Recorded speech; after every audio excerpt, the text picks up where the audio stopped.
ইব্রাহিম আলাইহিস সালাম স্বীয় সন্তানকে রেখে যখন চলে আসতেছেন, হাজার আলাইহিস সালাম প্রশ্ন করলেন, প্রাণের স্বামী, কোন অপরাধে আপনি রেখে চলে যাচ্ছেন? আমার কোন ব্যবহার কি আপনার কষ্ট লেগেছে? আমার কোন ব্যবহারের কারণে ব্যথা পেয়েছেন? নবী ইব্রাহিম আলাইহিস সালাম একবারের জন্য পিছনে তাকায় না, একবারের জন্য পিছনের দিকে দেখেন না, কারণ তিনি আল্লাহর সঙ্গে পরীক্ষা দিচ্ছেন। নবী ইব্রাহিম আলাইহিস সালাম বুকের মধ্যে পাথর বেঁধে সামনের দিকে হেঁটে চলে আসছেন। হাজার আলাইহিস সালাম বললেন, প্রাণের স্বামী, কোন অপরাধের কারণে রেখে চলে যাচ্ছেন? ইব্রাহিম আলাইহিস সালাম কোনো কথা বলেন না, সামনের দিকে চলে যাচ্ছেন। আবার পিছন থেকে টেনে ধরলেন, ও প্রাণের স্বামী, কোন অন্যায়ের কারণে রেখে চলে যাচ্ছেন?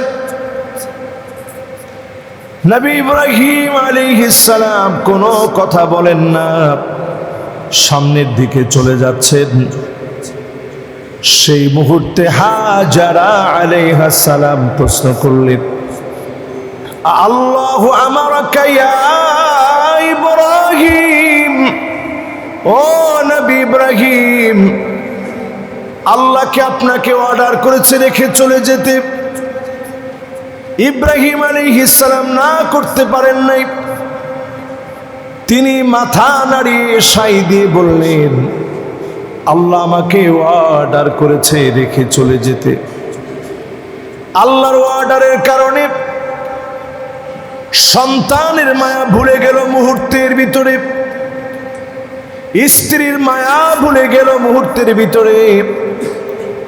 ইব্রাহিম আলাইহিস সালাম সামনে যখন চলে যাচ্ছেন, হাজারা আলাইহিস সালাম শোনায় দিলেন, প্রাণের স্বামী শোনেন, এই মরু প্রান্তের ভিতরে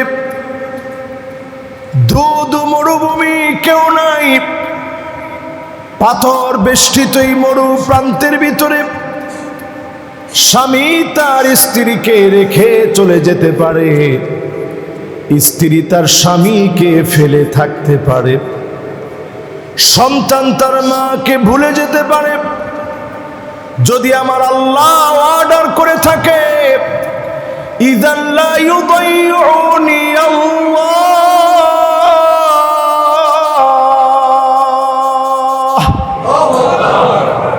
আমার আল্লাহ যদি অর্ডার করে থাকে, এই মরু প্রান্তের ভিতরে কেউ আমাকে মনে রাখো কার না রাখো, আমি হাজারা খেয়ে আছি না না খেয়ে আছি, অভুক্ত আছি, এই সব ব্যাপারে দুনিয়ার কেউ খবর না নেক, অবশ্যই যিনি খবর নেবেন তিনি কে? ইন্নাল হামদালিল্লাহ হামদান ইয়ালিকু বিজালালিহি ওয়া কামালিহি সুবহানাহু ওয়া তাআলা, লাহুল হামদু ফিল উলা ওয়াল আখিরা, ওয়া হুয়া আলা কুল্লি শাইইন কাদির। আল্লাহুম্মা ইন্না নুশহিদুকা ওয়া নুশহিদু মালাইকাতাক ওয়া হামালাতা আরশিকা ওয়া জামিআ খালকিক আন্নাকা আনতাল্লাহ লা ইলাহা إلا أنت فهو الواحد الأحد الفرد الصمد الذي لم يلد ولم يولد ولم يكن له كفوا أحد ونشهد أن سيدنا وسندنا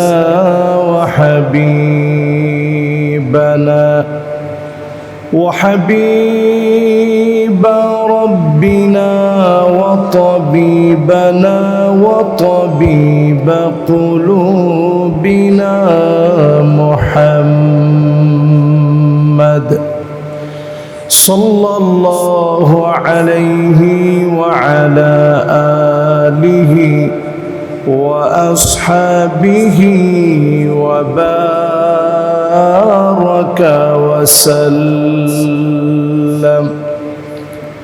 الذي أرسله بالحق بشيرا ونذيرا وداعيا إلى الله بإذنه وسراجا منيرا فقد قال الله تعالى في كلامه المجيد وفي فرقانه الحميد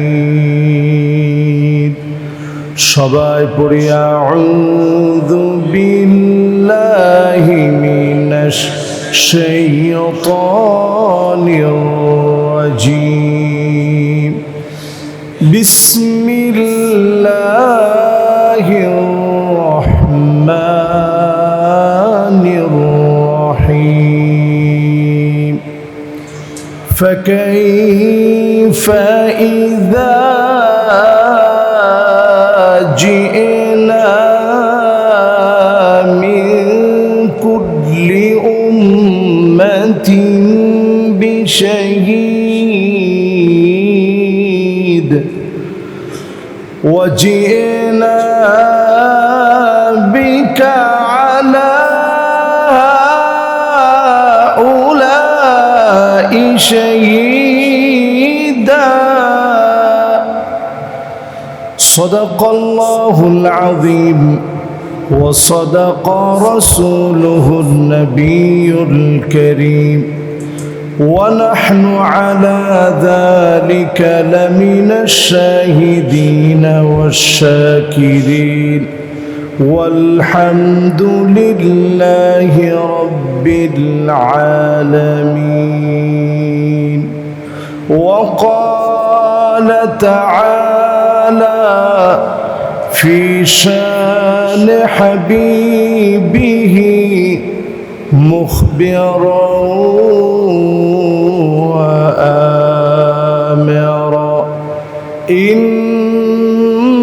الله وملائكته يصلون على النبي يا أيها الذين آمنوا صلوا عليه وسلموا تسليما اللهم صل على محمد وعلى آل محمد كما صليت على إبراهيم وعلى آل إبراهيم إنك حميد مجيد اللهم بارك على محمد وعلى آل محمد كما باركت على إبراهيم وعلى آل إبراهيم إنك حميد مجيد قرن بلغ العلا بكماله كشف الدجى بجماله حسنت جميع خصاله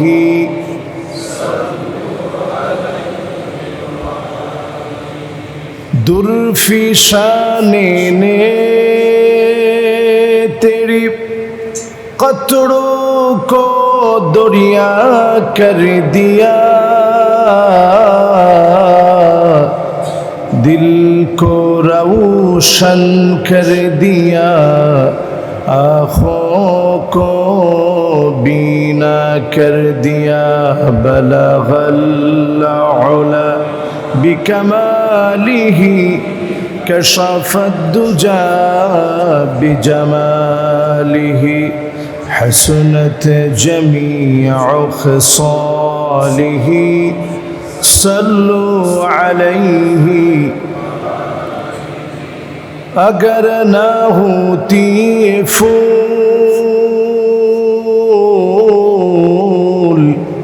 के बुलबुल का तरन्नुम भी ना हो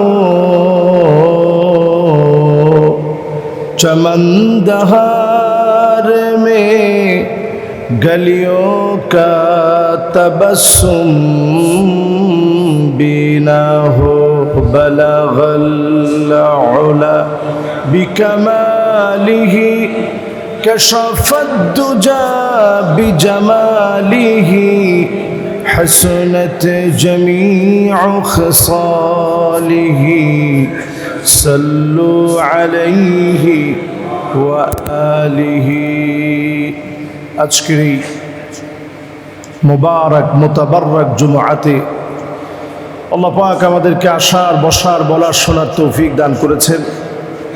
সকলে আমরা মালিকের আলিশান দরবারে নতশিরে অবনত চিত্তে শকর গুজারি আদায় করছি। আল্লাহ পাকের আলিশান দরবারে পড়ছি কালিমাতুশ শুকর আলহামদুলিল্লাহ। সকলে পড়ি রব্বানা লাকাল হামদ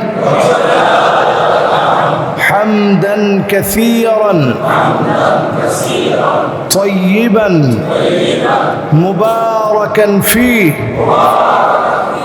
ইয়া রাব্বি লাকাল হামদু কামা ইয়ানবাগি লিজালালি ওয়াজহিক ওয়া আযীমি সুলতানিক। আল্লাহ পাকের আলিশান দরবারে নতশিরে শুকর গুজারি আদায় করে আমরা আল্লাহ রাব্বুল আলামিনের গোলাম হিসাবে মসজিদে যারা উপনীত হয়েছি, উপবিষ্ট হয়েছি, সবাই মিলে আমরা পড়ি রাসূল করিম সাল্লাল্লাহু আলাইহি ওয়াসাল্লামের নাম শুনে মোহাব্বতের সমস্বরে মুহাম্মাদুর রাসূলুল্লাহ সাল্লাল্লাহু আলাইহি ওয়াসাল্লাম। সম্মানিত হাজিরিন, আমরা প্রত্যেকটা জুমআতে বিভিন্ন গুরুত্বপূর্ণ বিষয় সম্পর্কে কথা বলার চেষ্টা আমরা করি বিমাশিয়াতিল্লাহি তাআলা ওয়া বিতৌফিকিহি। আজকে আমরা কথা বলবো যে মসজিদ আল্লাহর ঘর, এই মসজিদের আদব রক্ষায় যে সমস্ত বিষয়গুলো অত্যন্ত গুরুত্বপূর্ণ, এই বিষয়ে আজকে আমরা ইনশাআল্লাহ কথা বলবো। আল্লাহ যদি আমাদেরকে তৌফিক দান করেন, পড়েন ইনশাআল্লাহ। মসজিদ হচ্ছে আল্লাহর এমন ঘর যে ঘরটাকে আল্লাহ রাব্বুল আলামিন জীবিত রাখতে চান। আমরা যেখানে কাবাতে বাইতুল্লাহতে জিয়ারতে যাই, বাইতুল্লাহ গিয়ে আমরা তাওয়াফ করি, এটা তো সেই ঘর নূহ আলাইহিস সালাতু ওয়াস সালামের প্লাবনের পরে যখন প্লাবিত হওয়ার পর বাইতুল্লাহটা মাটির ভিতরে গেঁথে গিয়েছিল। ঠিক যখন মাটির ভিতরে গেঁথে গিয়েছে, এই ঘরকে আল্লাহ রাব্বুল আলামিন পুনরায় আবাদ করতে চেয়েছেন। ইব্রাহিম আলাইহিস সালাতু ওয়াস সালাম লম্বা সময় পরে আল্লাহ ওনাকে সন্তান দিয়েছেন। আল্লাহ পাক বললেন, ইব্রাহিম তুমি তোমার সন্তানটাকে রেখে চলে আসো। কোন জায়গায় রেখে আসবো? আমার ঘরের সামনে রেখে চলে আসো। আল্লাহু আকবার বলেন। ৮৬ বছর পরে ইব্রাহিম আলাইহিস সালাতু ওয়াস সালাম সন্তান পেলেন। আল্লাহ বলছেন রেখে চলে যাও। আল্লাহর ওয়ার্ডারের সামনে বান্দার আর কোনো কথা নাই। আসলামতু লিরাব্বিল আলামিন। যখন আমরা বলি যে আমরা মুসলিম, আমার আর কোনো ইচ্ছা শক্তি নাই, সবগুলো আল্লাহর সামনে আমি বিক্রি করে দিয়েছি। ইব্রাহিম আলাইহিস সালাতু ওয়াস সালাম একটা মুহূর্ত সময় নেয় নাই, একটা মুহূর্ত ইব্রাহিম আলাইহিস সালাতু ওয়াস সালাম সময় ক্ষেপণ করেননি। সাথে সাথে তিনি সারেন্ডার হয়ে গেলেন। সন্তানকে রেখে যখন চলে আসছেন, আজকে যেই জায়গাতে আল্লাহ তাআলা মানুষ দিয়ে ভরপুর করে দিয়েছেন, লাখ লাখ টাকা খরচ করে যেই জায়গাতে আমরা যাই, এই জায়গা মানব শূন্য ছিল। কিন্তু আল্লাহ তাআলা তার ঘরকে অনাবাদী রাখেন না। আল্লাহ তাআলা তার ঘরের জায়গা, ঘরকে আল্লাহ তাআলা আবাদ করে দেন। জোরে বলেন আল্লাহু আকবার। ইব্রাহিম আলাইহিস সালাম স্বীয় সন্তানকে রেখে যখন চলে আসতেছেন, হাজার আলাইহিস সালাম প্রশ্ন করলেন, প্রাণের স্বামী কোন অপরাধে আপনি রেখে চলে যাচ্ছেন? আমার কোন ব্যবহার কি আপনার কষ্ট লেগেছে? আমার কোন ব্যবহারের কারণে ব্যথা পেয়েছেন? নবী ইব্রাহিম আলাইহিস সালাম একবারের জন্য পিছনে তাকায় না, একবারের জন্য পিছনের দিকে দেখেন না, কারণ তিনি আল্লাহর সঙ্গে পরীক্ষা দিচ্ছেন। নবী ইব্রাহিম আলাইহিস সালাম বুকের মধ্যে পাথর বেঁধে সামনের দিকে হেঁটে চলে আসছেন। হাজার আলাইহিস সালাম বললেন, প্রাণের স্বামী কোন অপরাধের কারণে রেখে চলে যাচ্ছেন? ইব্রাহিম আলাইহিস সালাম কোনো কথা বলেন না, সামনের দিকে চলে যাচ্ছেন। আবার পিছন থেকে টেনে ধরলেন, ও প্রাণের স্বামী কোন অন্যায়ের কারণে রেখে চলে যাচ্ছেন? নবী ইব্রাহিম আলাইহিস সালাম কোনো কথা বলেন না, সামনের দিকে চলে যাচ্ছেন। সেই মুহূর্তে হাজারা আলাইহিস সালাম প্রশ্ন করলেন, আল্লাহু আমারাকা ইয়া ইব্রাহিম, ও নবী ইব্রাহিম আল্লাহকে আপনাকে অর্ডার করেছে রেখে চলে যেতে। ইব্রাহিম আলাইহিস সালাম না করতে পারেন নাই। তিনি মাথা নাড়িয়ে সাই দিয়ে বললেন, আল্লাহ আমাকে অর্ডার করেছে রেখে চলে যেতে। আল্লাহর অর্ডারের কারণে সন্তানের মায়া ভুলে গেল মুহূর্তের ভিতরে, স্ত্রীর মায়া ভুলে গেল মুহূর্তের ভিতরে। ইব্রাহিম আলাইহিস সালাম সামনে যখন চলে যাচ্ছেন, হাজারা আলাইহিস সালাম শোনায় দিলেন, প্রাণের স্বামী শোনেন, এই মরু প্রান্তের ভিতরে ধুধু মরুভূমি, কেউ নাই, পাথর বেষ্টিত এই মরু প্রান্তের ভিতরে স্বামী তার স্ত্রীকে রেখে চলে যেতে পারে, স্ত্রী তার স্বামীকে ফেলে থাকতে পারে, সন্তান তার মাকে ভুলে যেতে পারে। যদি আমার আল্লাহ অর্ডার করে থাকে, ইযান লা ইউযাইউনি আল্লাহ,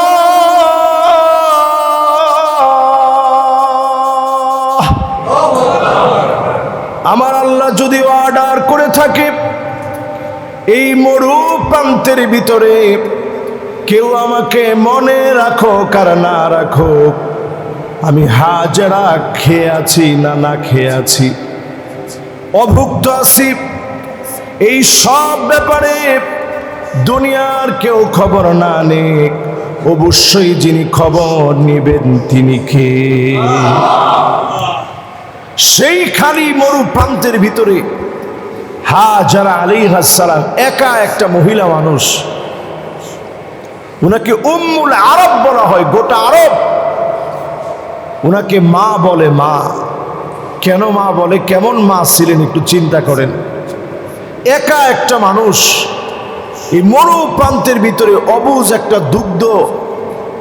দুধের একটা বাচ্চা, ছোট্ট বাচ্চাকে নিয়ে সেই মরু প্রান্তের ভিতরে আছেন। খাবার দাবার সামান্য কিছু খেজুর ছিল, আর সেই সময়ে কয়েক মাস পানি ছিল। পানি যখন ফুরায় গেছে, খেজুর যখন শেষ হয়ে গেছে, শিশু বাচ্চা যখন কান্না শুরু করেছে, মা দৌড়াদৌড়ি শুরু করলো, পানি পানি বলে সাফা আর মারওয়াতে সাই করলেন, দৌড়ালেন। আল্লাহ পাকের কাছে দৌড়ানোটা এত পছন্দ হয়ে গেছে, এই দৌড়ানোটা এত প্রিয় হয়ে গেছে, এই কাজটাকে মালিক হাজীদের জন্য ওয়াজিব বানায় দিয়েছেন। বলেন আল্লাহু আকবার।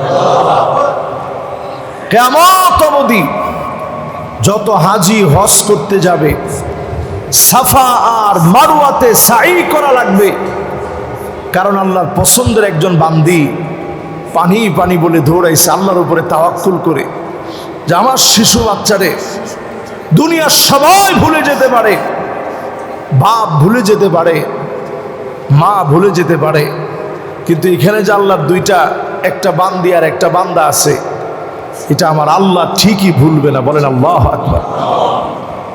ইব্রাহিম আলাইহিস সালাম বইয়ের এই কনফিডেন্স দেখে সামনাসামনি না বলে একটুখানি গিয়ে আল্লাহর কাছে দোয়া শুরু করলেন। রব্বানা ইন্নী আসকানতু যুররিয়্যাতি বিওয়াদিন গায়রি যী যার'ইন ইনদা বাইতিকাল মুহাররাম রব্বানা লিয়ুকিমুস সালাহ।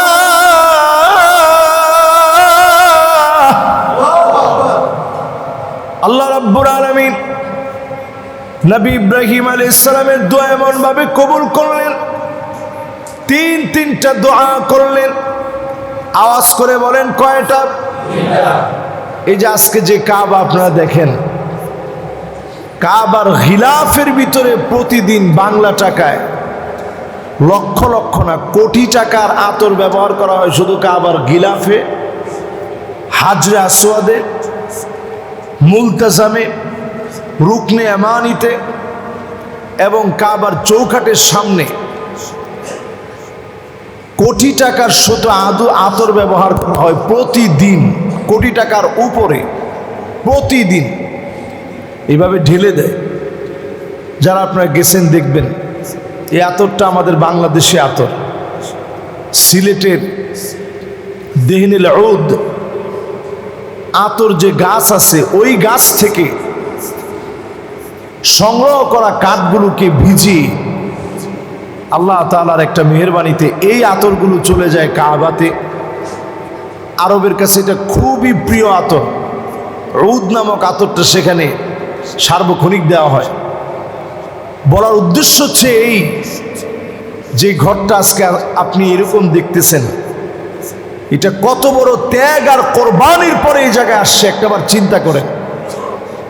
ইব্রাহিম আলাইহিস সালাম ৮৬ বছর পরে সন্তান পেয়ে রেখে চলে যাওয়ার সময় দোয়া করলেন, আয় আল্লাহ, আমার কলিজার টুকরা সন্তানকে রেখে যাচ্ছি, আপনার ঘরের সামনে রেখে চলে যাচ্ছি, আপনি ছাড়া তো আমার কেউ নাই। আয় আল্লাহ, আমার এই সন্তানকে দিয়ে নামাজকে প্রতিষ্ঠা করে দিয়েন। এক নাম্বার দোয়া করলেন নামাজকে প্রতিষ্ঠা করে দিন। দুই নাম্বার দোয়া করলেন আল্লাহ মানুষের মহব্বত আমার এই পরিবারের উপরে দিয়ে দিন। তিন নাম্বার দোয়া করলেন শুকর গুজারি বানায় দিন, ফলমূল দিয়ে রিজিক দিয়ে দিন, যাতে করে আমার পরিবার শুকর গুজারি আদায় করে। তিনটা দোয়া করলেন, দোয়াগুলো কবুল হয়ে গেল। তাকায় দেখেন প্রতিনিয়ত রাত আর দিন নাই, এমন কোন সেকেন্ড নাই, ইকো সেকেন্ড নাই, ন্যানো সেকেন্ড নাই যেই সময় আল্লাহর ঘরে সিজদা হয় না। প্রতিনিয়ত আল্লাহর গোলামেরা সিজদা অবনত হয়ে বাইতুল্লাহ গিয়ে মনের আশাগুলো আল্লাহকে খুলে বলে, আল্লাহর ঘরের দিকে তাকায়া দুইটা চোখ বিছায় ফেলে। এমন কোন মুহূর্ত নাই যেই মুহূর্তে সিজদা হয় না।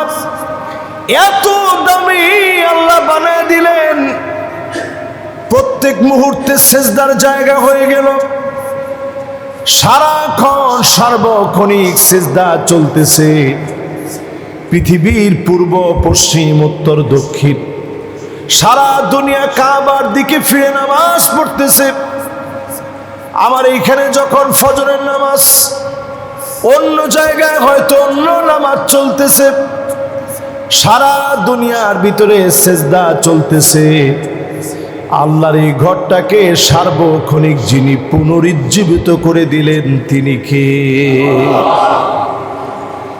তিনটা দোয়া করেছিলেন ইব্রাহিম আলাইহিস সালাম। এক নাম্বার দোয়া, আল্লাহ আপনি এই জায়গার মধ্যে নামাজ কায়েম করে দিন।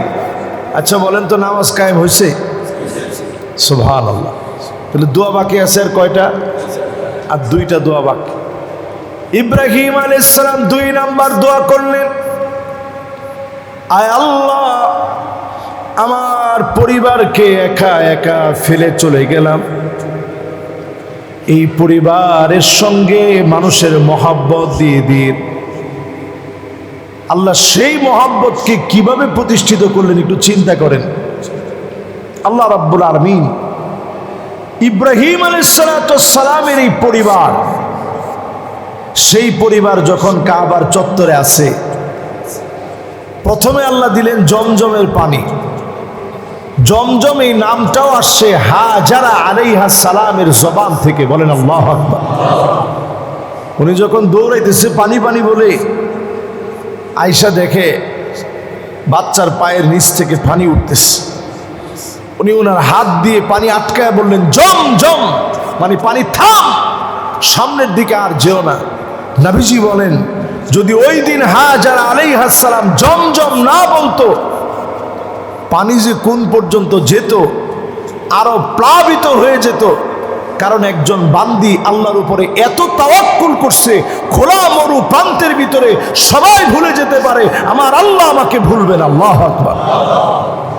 এই বিশ্বাসটা এত দামি, আমার আল্লাহ আমারে ভুলবে না, আমার আল্লাহ আমারে ঠিকই মনে রাখবে।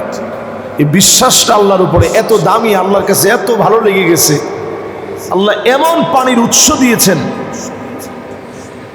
সেকেন্ডে সেকেন্ডে হাজার হাজার লিটার পানি উত্তোলনের পরে সেকেন্ডে সেকেন্ডে। আপনি চিন্তা করেন, এই যে লিটারকে লিটার পানি উত্তোলন হচ্ছে,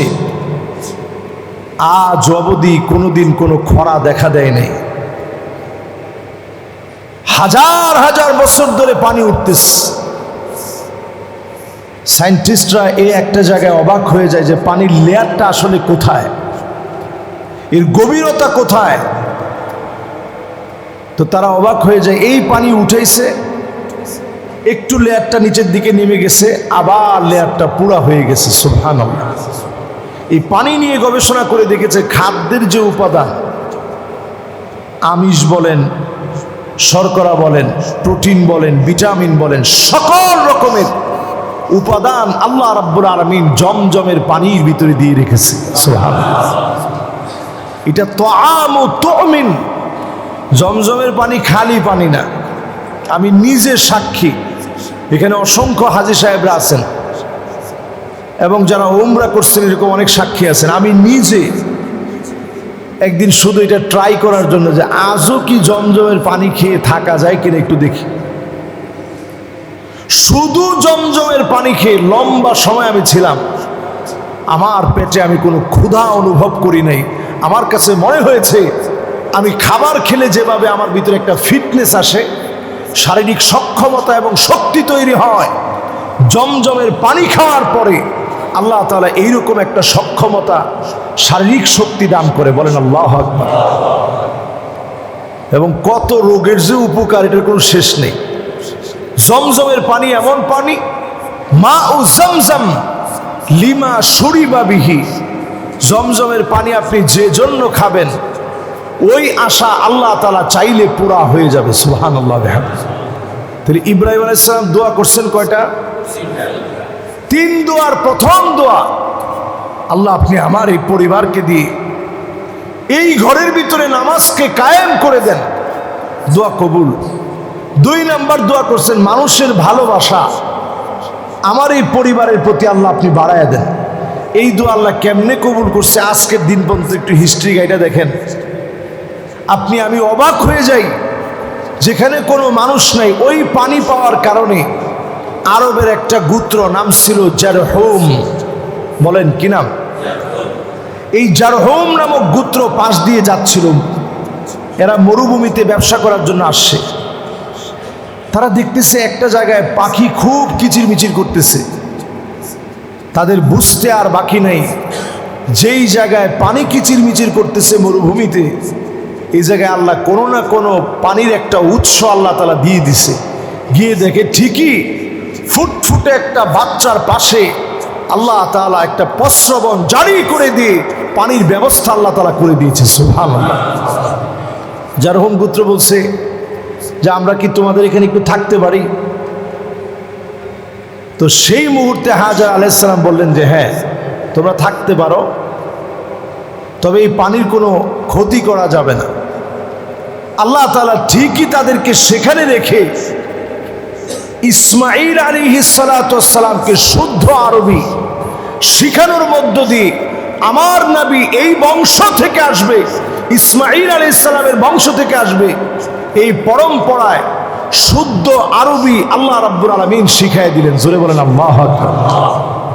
চিন্তা করেন আল্লাহর ফয়সালা, মানুষের ভালোবাসা আল্লাহ তাআলা এই পরিবারের প্রতি বাড়ায় দিলেন।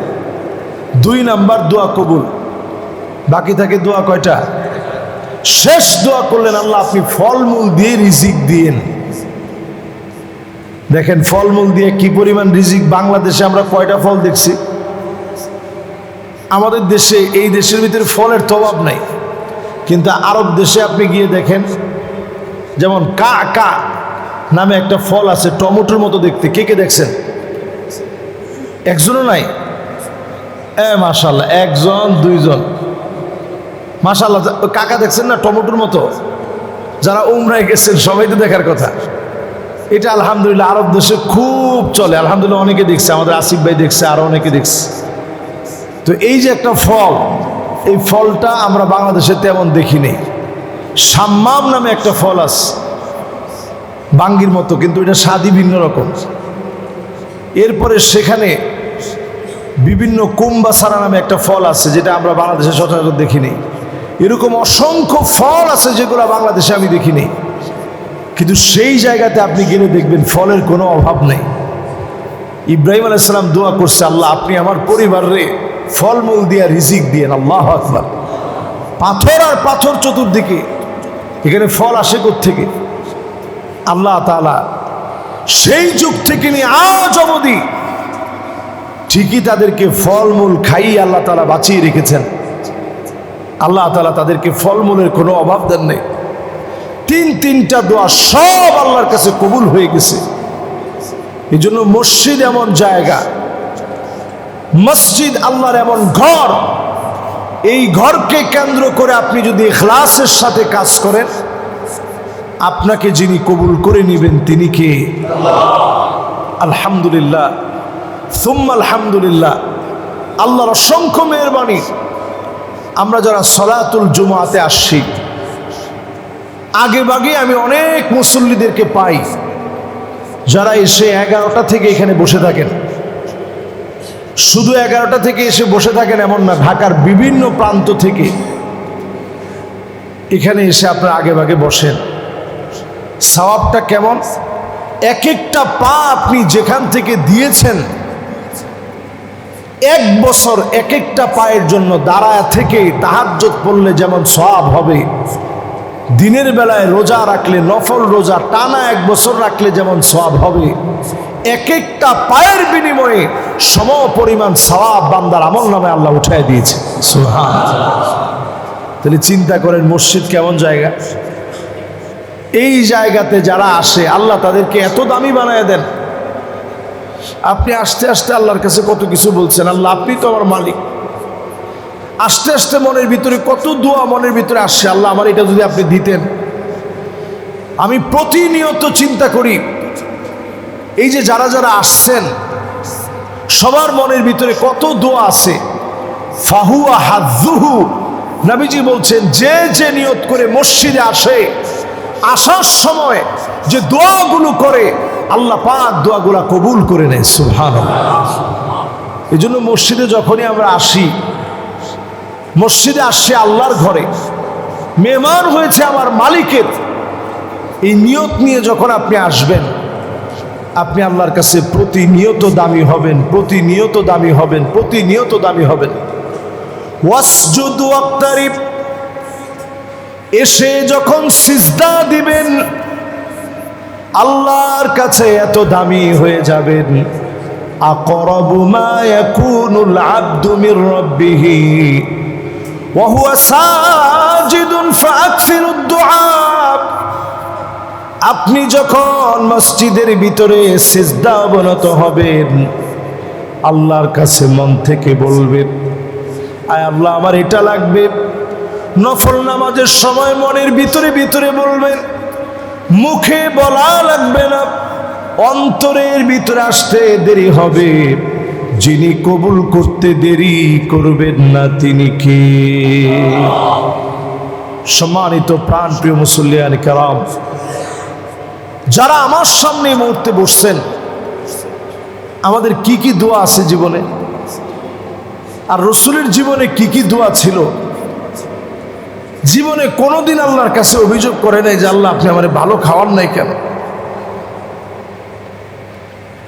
পছন্দের খানার ভিতরে ছিল সারিদ। মিশরে যখন পড়তাম, 2 ঈদের সময় সারিদ নামক খানাটা দিত। এই খানাটা পাওয়ার পরে মনটা এত খুশি হয়ে যেত যে আমার রসুলের প্রিয় খানা। আমি সেই দিন বাবুর্চিকে বলে একটু বেশি করে নিয়ে আসতাম, ফ্রিজে রেখে অনেক দিন ধরে খেতাম, আর মনে মনে চিন্তা করতাম আমার রসুলের প্রিয় খানা সারিদ নামক খানা। রসুল খুব অল্প সময় খেতে পারছেন। তাহলে এবার আপনি একটু হিসাব মিলায় দেখেন সারিদ কোন খানাকে বলে। হালকা একটু ভাত থাকবে, সাথে রুটি থাকবে, সাথে গোস্তের ঝোল থাকবে, একটু গোস্ত থাকবে। এরকম খানা আমরা আমাদের জীবনে খাই কিনা? খাই না? যারা একটু আলহামদুলিল্লাহ, যারা আলহামদুলিল্লাহ শৌখিন মানুষ, একটু যাদের অর্থ আছে, রুটিও রাখে মেহমানদের জন্য, সাথে গরুর গোস্ত, মুরগির গোস্ত, খাসির গোস্ত, 10 আইটেমের মাছ। বাংলাদেশের যে মেহমানদারি, এই মেহমানদারির তো কোনো জুড়ি হয় না সারা ওয়ার্ল্ডের সাথে। আপনি ওয়ার্ল্ডের যেখানে যাবেন মেহমানদারি এক পদ দিয়ে, যদি গোস্ত হয় শুধু গোস্ত, মুরগি হলে শুধু মুরগি। কিন্তু আমাদের দেশে মেহমানদারির মধ্যে কত আইটেম থাকে একটু চিন্তা করেন। গরিব হইলেও মানুষ কত আইটেম নিয়ে বসে, ডাল থাকে, মাছ থাকে, সবজি থাকে। হয়তো গরুর গোস্ত সবাই খেতে পারে না, কিন্তু আইটেম তো অনেকগুলা। এবার চিন্তা করেন আমার রসুলের খাবারটা কেমন ছিল। এরকম খানা খুব অল্প আমার রসুল খেয়েছেন। আল্লাহর নবী আমার প্রায় সময় খাবার খেয়েছেন। কয়েকটা খেজুর খেয়ে নবী আল্লাহর শুকর গুজারি আদায় করেছেন। ফজরের নামাজ পড়তে আসতেন। নামাজ থেকে ফিরে গিয়ে নবীজি বলতেন, প্রাণের স্ত্রীরা কোনো খাবার কি আছে? প্রায় সময় জবাব আসতো, নবী ঘরের ভিতরে কোনো খাবার নাই। আল্লাহর নবী বলতেন, যাও রোজা রেখে ফেললাম, ক্ষুধা পেটে এক ডোক পানি সারিতে খেতে পারে নাই। আল্লাহর নবী না খেয়ে রোজা রেখে ফেলতেন। এরপরও একটা বারের জন্য আল্লাহকে বলেন, হে আল্লাহ, জীবনে এত কষ্ট কেন দিলে? ক্ষুধার কষ্ট আমি কেন করব? একবারের জন্য বলে নাই। হাদিসের ভিতরে আসে, নবীজির মনটা যদি শুধু চাইতো, লাসরাল উহুদু যাহাবা, যে উহুদ পাহাড়টা আপনি আমি দেখি, মুখে বলা লাগতো না, শুধু যদি নবীজির মনে হতো এই উহুদ পাহাড়টা যদি স্বর্ণ হয়ে যেত, মনের ভিতরে চাইতে দেরি হতো, মুহূর্তের ভিতরে উহুদ পাহাড়টা স্বর্ণ বানায়া নবীজিকে যিনি হাদিয়া দিয়ে দিতেন তিনি কে? আজকে আরব এত সুখে আছে, নবীজির সবরের কারণে আরব আজকে এত সুখে আছে। এই যে কয়দিন পরে পরে খনি পাইতেছে, এগুলো সব নবীজির চোখের পানি আর সবরের ফসল। আজকে আমরা খেয়ে পরে ভালো আছি, নবীজির চোখের পানি আর সবরের ফসলের কারণে উম্মত আজকে ভালো আছি। আমরা কত ভালো ভালো খাবার আজকে পাচ্ছি। নবীজির এরকম কয়েকটা মাস গেছে, একদিন চুলার ভিতরে আগুন জ্বললে অন্য দিন চুলার ভিতরে কোনো আগুন ছিল না। কিন্তু নবীজি একবারের জন্য আল্লাহরে বলেন, আল্লাহ কেন আপনি খাবারের কষ্ট দিলেন? একবারের জন্য অভিযোগ নাই। এই জন্য আল্লাহর কাছে দোয়া নবীজি বেশি বেশি যেই দোয়া করতেন, রব্বানা আতিনা ফিদ দুনিয়া হাসানা ওয়া ফিল আখিরাতি হাসানা ওয়া কিনা আযাবান নার। এই দোয়া সবচেয়ে বেশি নবীজি আল্লাহর কাছে করতেন, আল্লাহ দুনিয়ার কল্যাণ দিন, আখিরাতের কল্যাণ দিন, জাহান্নামের আগুন থেকে আল্লাহ আপনি আমার হেফাজত করেন। চিন্তা করেন, নবীজি আমার, যার জন্য আল্লাহর জান্নাত অপেক্ষায় আছে, ফেরেশতাকে আল্লাহ তাআলা দাঁড় করায় রাখছে, আমার নবী এসে নক করলে জান্নাতের দরজা খুলবে। আল্লাহু আকবার। সেই নবী আল্লাহর কাছে দোয়া করতেন, আল্লাহ আপনি জাহান্নামের আগুন থেকে হেফাজত করেন। আপনি আমি কয়দিন এই দোয়া করছি, প্রতিদিন আল্লাহর কাছে আমার আপনার দোয়ার ভিতরে যেন থাকে, আল্লাহ জাহান্নামের আগুন থেকে বাঁচায় দেন। পোশাকটা পরার সময় আরবিতে না পড়েন, বাংলাই বলেন, আল্লাহ আপনি আমার পোশাকটা পরাইছেন, আমি তো এই পোশাকের মালিক না, আমার কোনো ব্যক্তিত্বের কারণে আমি পোশাক পরতে পারি না, আল্লাহ আপনি আমারে পরাইছেন। আমার টাকা আছে বিদায় আমি পড়তে পারছি এমন না, আল্লাহ আপনি পড়াইছেন। খাবার খাওয়ার সময় বাংলাই বলেন, আল্লাহ আপনি আমার খাবারটা খাওয়াইছেন, আমার শক্তি আছে টাকা আছে দেখে বাজার করে আনছি, দেখি রান্না বাড়া হয়েছে এই জন্য খাবার খেতে পারতেছি এমন না, আল্লাহ আপনি আমারে খাওয়াইছেন। আল্লাহ আপনি না খাওয়াইলে আমি খেতে পারতাম না।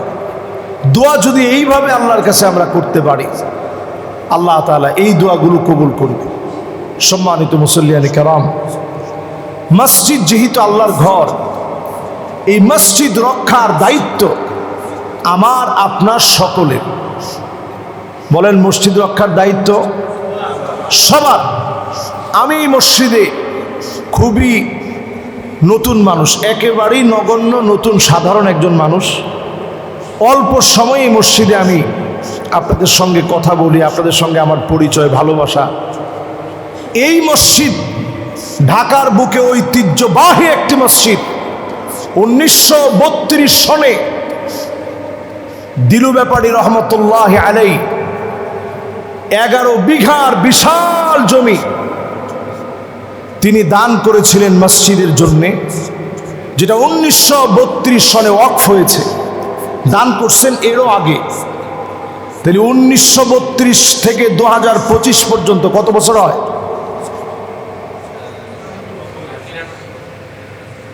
100 বছর হইতে আর মানে ওয়াকফ হয়েছে এটার জন্য বাকি 7 বছর। আমি আমার ছোটবেলাতে দেখেছি এই মসজিদের পাশেই পুকুর ছিল, এটা আমি আমার নিজের ছোটবেলাতে দেখছি। আর এখানে যারা আমার মুরব্বীরা আছে ওনারা তো আলহামদুলিল্লাহ, আপনারা তো দেখছেন এখানে ধান ক্ষেতও ছিল, ধান ক্ষেত দেখছেন তো, এখানে ধান ক্ষেতও ছিল মসজিদের পাশ, মসজিদের ধান ক্ষেত।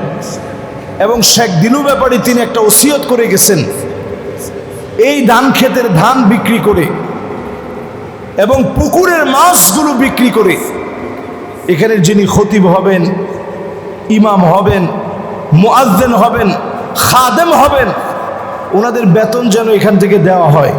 চিন্তা করেন কি সুদূর প্রসারী চিন্তা। পরবর্তী সময়ে যখন এখানে রেলওয়ের একটা একর হয়, তখন কিছু জায়গা সরকার থেকে অধিগ্রহণ করা হয়।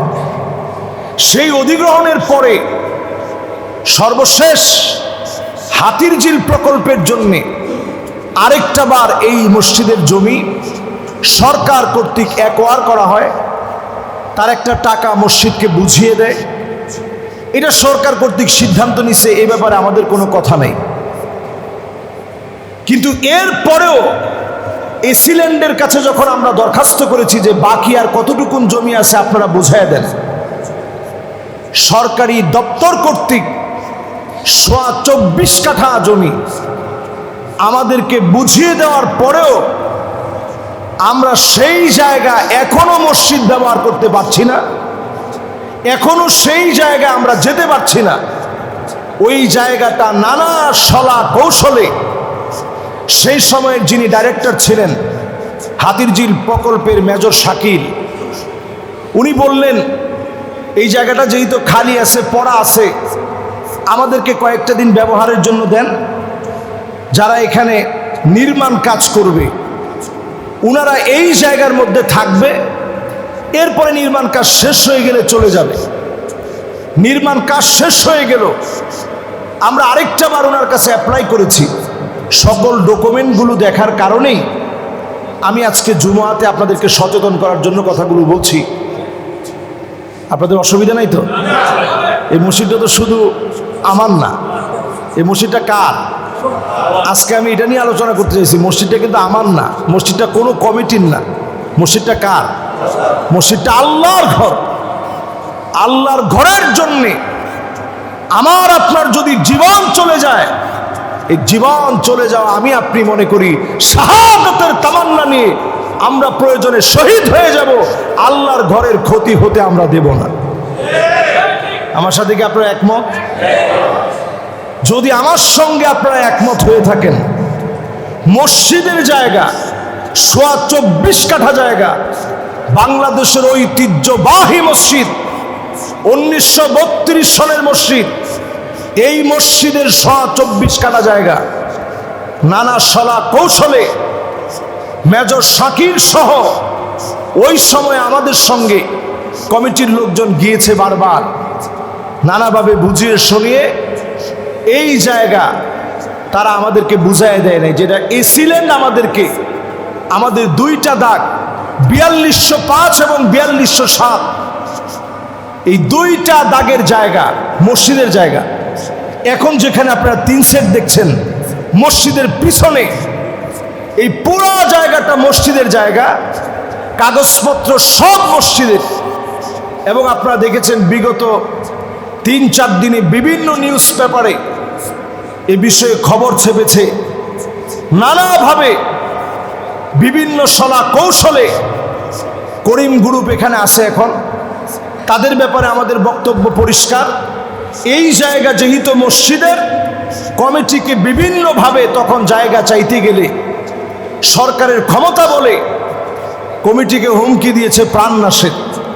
তো ওনারা সম্মানিত মানুষ, আলহামদুলিল্লাহ। দিলু ব্যাপারীর নাতিনাতকর যারা এখানে আছে, অসংখ্য নাতিনাতকর এখানে আছে, ওনাদের শুধু পারিবারিক বাড়ি আছে 200-250 কম হবে না এই এলাকায়। সাতারকুল থেকে শুরু করে বাড্ডা থেকে শুরু করে আমাদের মধুবাগ হাতিরঝিল মগবাজার মিলে ওনাদের আত্মীয় স্বজনের অভাব নেই, কিন্তু ওনারা শান্তিপ্রিয়ভাবে চেয়েছে মসজিদের জায়গা যেন মসজিদকে দেওয়া হয়, কোনোভাবে সেটা সুরা হয়নি। এভাবে করতে করতে করতে করতে করতে করতে বিগত 10 বছর ধরে মসজিদের জায়গাটা অবরোধ করা আছে, তারা দখল করে রেখেছে। আমরা কিছুদিন আগে মসজিদ থেকে একটা নোটিশ দিয়েছি কমিটির পক্ষ থেকে। সেই নোটিশের পরে তারা জানিয়েছে যে তারা নাকি রাজুক থেকে জায়গা নিয়েছে। সাংবাদিকরা তাদের সঙ্গে যোগাযোগ করেছে, তারা তেমন কোনো ডকুমেন্টস সাংবাদিকদেরকে দেখাতে পারেনি। এখনো পর্যন্ত আজ অবধি খাজনা প্রদান করি আমরা। যদি জমির জায়গা অন্য কেউ হতো, খাজনা আমরা দেই কেন? সেই খাজনার পেপার আমাদের কাছে আছে। আমরা ইনশাআল্লাহ আগামী জুমাবারের আগেই আমাদের জায়গা আমরা বুঝে পেতে চাই। আপনারা কি বলেন? আপনারা কি আমার সাথে একমত? মসজিদ যত বড় হোক, মসজিদের এক টুকরা জায়গা অন্যায়ভাবে আমরা কাউকে দখল করে খেতে দেব না। এ কথা আমাদের পরিষ্কার কথা। আজকের জুমার মাইক থেকে পরিষ্কারভাবে আমরা ঘোষণা দিতে চাই, আল্লাহর ঘর মসজিদের 1 ইঞ্চি জমি আমরা কাউকে দখল করে খেতে দেব না। এ কথার সঙ্গে যদি আমরা একমত থাকি, ইনশাআল্লাহ আগামী জুমাবারের আগেই আমরা আমাদের কার্যক্রম ইনশাআল্লাহ চালিয়ে যাব। অলরেডি আপনারা দেখেছেন, পত্রপত্রিকা এসেছে। শান্তিপ্রিয়ভাবে, যেহেতু এটা আল্লাহর ঘর, আমরা কোনো মারমুখী হব না। এর পাশেই চায়না প্রজেক্ট আছে, ওনারা আমাদের দেশের আগত মেহমান, ওনাদের সঙ্গে আমাদের কোনো দ্বন্দ্ব নাই। এই গ্রুপের সাথে আমাদের কোনো দ্বন্দ্ব নেই। আমাদের দ্বন্দ্বের জায়গা হচ্ছে শুধু আমাদের জায়গা। আমাদের জায়গা আমরা ফিরে পেলে কারোর সঙ্গে আমাদের কোনো দ্বন্দ্ব নেই। দ্বন্দ্ব আছে? কারোর সঙ্গে আমাদের কোনো দ্বন্দ্ব নেই। মসজিদ সবার, ওনারাও আমাদের এখানে আসবে, নামাজ পড়বে, কোনো অসুবিধা নেই। কিন্তু আমরা আমাদের মসজিদের জায়গা যেটা বেদখল অবস্থায় আছে, বারবার চেষ্টা করেও আমরা আমাদের জায়গাটা ফিরে পাই নাই। ঠিক এখন যেই সময়, এই সময়কে অবশ্যই আমরা ইনশাআল্লাহ কাজে লাগাতে চাই। আল্লাহ যেন আমাদের জায়গা আমাদেরকে ফিরিয়ে দেয়। আপনারা সবাই পরামর্শ দিয়ে আমাদের সঙ্গে ইনশাআল্লাহ থাকবেন। যার যেভাবে শক্তি ক্ষমতা আছে, শক্তি ক্ষমতা মসজিদের জন্য ব্যয় করবেন। সামান্য একটু ব্যয় হতে পারে, আপনার নাজাতের ওসিলা হবে। আদ-দাল্লু আলাল খাইরি কাফাইলিহি, ভালো কাজ করলে যেমন সওয়াব, ভালো কাজে অংশগ্রহণ করলে সওয়াব, পরামর্শ দিলে সওয়াব। সুতরাং আমরা আমাদের এই মসজিদের জায়গা ফিরে পেতে প্রয়োজনে আমরা প্রেস ক্লাবে যাব, সাংবাদিক সম্মেলন করব। মুসল্লিদেরকে যখন ডাকা হবে ইনশাআল্লাহ সদল বলে আমরা প্রেস ক্লাবে গিয়ে সাংবাদিকদেরকে ব্রিফ করব। আমাদের মসজিদে আলহামদুলিল্লাহ যারা এখানে আসছেন সাংবাদিক বন্ধুরা, তারাও ইনশাআল্লাহ প্রচার করবে। সকল মাধ্যমে প্রচার হওয়ার পর শান্তিপ্রিয়ভাবে আমরা আমাদের জায়গাটা ফিরে পাওয়ার জন্য আমরা আপ্রাণ চেষ্টা করব ইনশাআল্লাহ। আল্লাহ তাআলা ফাআলুল লিমা ইউরিদ। আমরা সব কিছু চাওয়ার পরে যিনি ফায়সালা দিবেন তিনি কে? আল্লাহর কাছে আমরা ফায়সালা চেয়ে সুন্দর একটা সমাপনী হোক, আমরা আমাদের জায়গা ফিরে পাই। আল্লাহর কাছে কামনা করি আল্লাহ তাআলা আমাদের কথাগুলাকে কবুল আর মঞ্জুর করুক। সকলে পড়েন আমিন। আজকে একটু সময় বেশি হয়ে গেছে, এই জন্য দুঃখ প্রকাশ করছি। আসলে মসজিদের বড় একটা হকের বিষয়, এই জন্য আসলে আমি নিজে চুপ থাকতে পারি নাই। আল্লাহ আমাদেরকে তৌফিক দান করুক আমিন। যারা সুন্নাহ পড়ি নাই পড়েনি।